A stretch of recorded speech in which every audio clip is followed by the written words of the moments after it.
नमस्कार मंडळी, स्वागत आहे तुमचं माझ्या चॅनलमध्ये. आज आपण पाहणार आहोत घरोघरी मातीच्या चुली या मालिकेत काय घडते. ऋषिकेश वरती सारंगच्या रूममध्ये जातो आणि त्याला विचारतो की सांग जानकी कुठे. यावर सारंग म्हणतो, अरे दादा, मला नाही माहिती. मग ऋषिकेश म्हणतो, सांग, तूच आईबाबांना सांगितलं ना की जानकी मैत्रिणीकडे गेली आहे. यावर सारंग म्हणतो, हो, मग गेली असेल ना. यावर ऋषिकेश खूप चिडतो आणि त्याला म्हणतो, मागच्या वेळेस तू खोटं मारण्याचा माझ्यावर आळ टाकलं होतंस, आता मी खरंच तुला मारेल. सांग पटकन कुठे. आणि जानकी जाऊ दे, मग ऐश्वर्या कुठे. यावर सारंग काहीच सांगत नाही. हा आरडाओरडा ऐकून तिथे वर नानासाहेब आणि सुमित्रा येते. ते दोघे त्यांना विचारू लागतात. मग ऋषिकेश सांगतो की अहो, जानकी गायब आहे आणि त्यात ती ऐश्वर्या पण.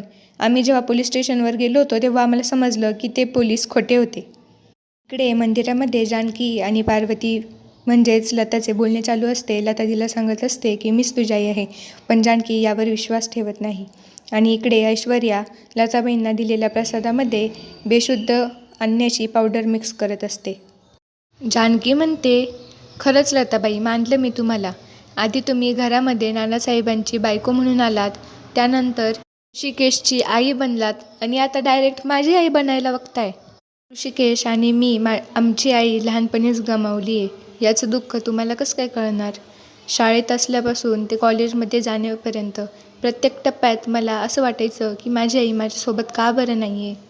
मी जर कधी आई हा शब्द ऐकला ना, तर लहान मुलासारखं मन तळतळायचं माझं. आणि तुमच्यासारखी बाई ही आई असूच शकत नाही. ऋषिकेश मला म्हणाले होते, जर ही बाई माझी पार्वती आई असेल ना, तर सर्वात भाग्यवान मीच असेल. पण बघा ना, काय केलं तुम्ही. फसवलं तुम्ही माझ्या भोळ्या बाळ्या नवऱ्याला. आणि आता जेव्हा तुमचा खरा चेहरा सर्वांसमोर आला, तर माझी आई बनायला निघलाय. यावर लता म्हणते, अगं जानकी, मी तुझी आई नाही आहे, असा कलंक लावू नको गं माझ्यावर. मी तुझी आईच आहे. आणि मी नाटकात काम करायला सुरू केलं होतं तेव्हा तुझ्या त्यांनी मला खोटं फसवून फरार झाले तिथून. आणि तेव्हा मी तुझी आई होणार होते. एक गोंडस बाळ माझ्या पदरात टाकून ते पळून गेले. तिने बाळाला सांभाळणं मला खूप अवघड जाणार होतं, त्यामुळे मी तुला आश्रमात नेलं होतं. इकडे ऐश्वर्या लताबाईच्या प्रसादामध्ये बेशुद्ध होण्याचे औषध मिक्स करत असते. आणि ऐश्वर्या मनात म्हणते, जानकी, तू इथे आलीस खरी, पण जेव्हा हा तू शिरा खाशील ना, तेव्हा तुला एवढी शांत झोप लागेल ना की बघच तू.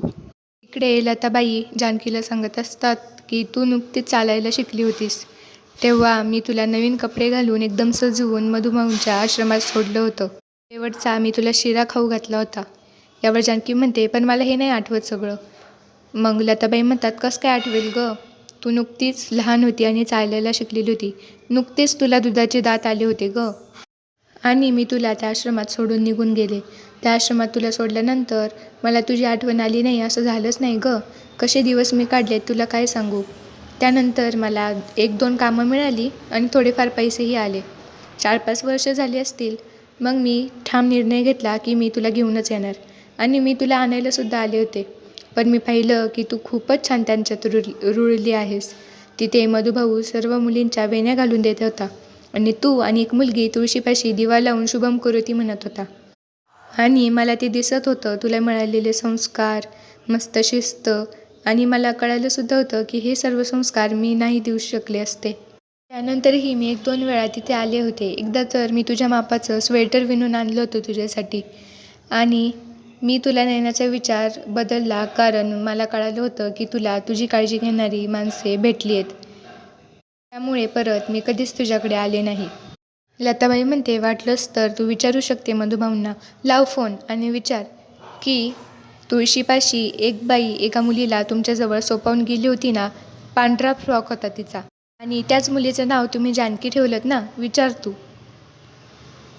यावर जानकी मधुभाऊंना फोन करते आणि विचारते, मधुभाऊ, तुम्ही बरे आहात ना. आणि तुम्ही मला सांगा की मी तुम्हाला दाराबाहेर भेटले होते ना. मग मधुभाऊ म्हणतात, अगं दाराबाहेर नाही गं, तुला तुझी आई माझ्याकडे सोपवून गेली होती तुळशी वृंदावनाजवळ. दिवे लागण्याची वेळ होती ती. आणि त्या दिवशी अमावास्या होती. मी दिवे लावण्यासाठी तुळशी वृंदावनाजवळ गेलो होतो तेव्हा एक बाई पांढरा शुभ्र फ्रॉक घातलेल्या मुलीला तिथे घेऊन उभी होती आणि तिने मला तुला सोपावलं. आणि मधुभाऊ जानकीला विचारतात की काय ग जानकी, तू हे सर्व का विचारते? मग जानकी म्हणते की मधुभाऊ, मी तुम्हाला नंतर कॉल करते. आणि जानकी फोन ठेवून देते. मग लताबाई तिथे येते आणि तिला म्हणते, मिळाला ना पुरावा, कळालं ना आता? आणि जानकी, तू खरंच बोलली होती. आई विना मूल हे पोरकंच असतं ग, आणि मुलाशिवाय ही आई अनाथच असते. यावरून जानकीला कळते की लताबाईच तिची आई आहे. मग जानकी लताबाईला मिठी मारून आई असे म्हणते आणि दोघेही रडू लागतात. इकडे घरी सुमित्राला काळजी होत असते की जानकी अजूनपर्यंत आली नाही आणि त्यात ऐश्वर्याही घरी नव्हती. मग नानासाहेब सुमित्राला म्हणतात, अगं जरा शांत हो. मग सुमित्रा म्हणते, कसं काय शांत हो? आपल्या घरात एक झाले की एक सुरूच असतं.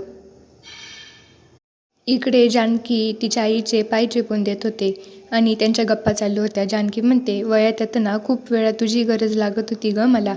आई आपल्याजवळ असावी असं वाटायचं, पण तू नव्हती ना तेव्हा माझ्याजवळ.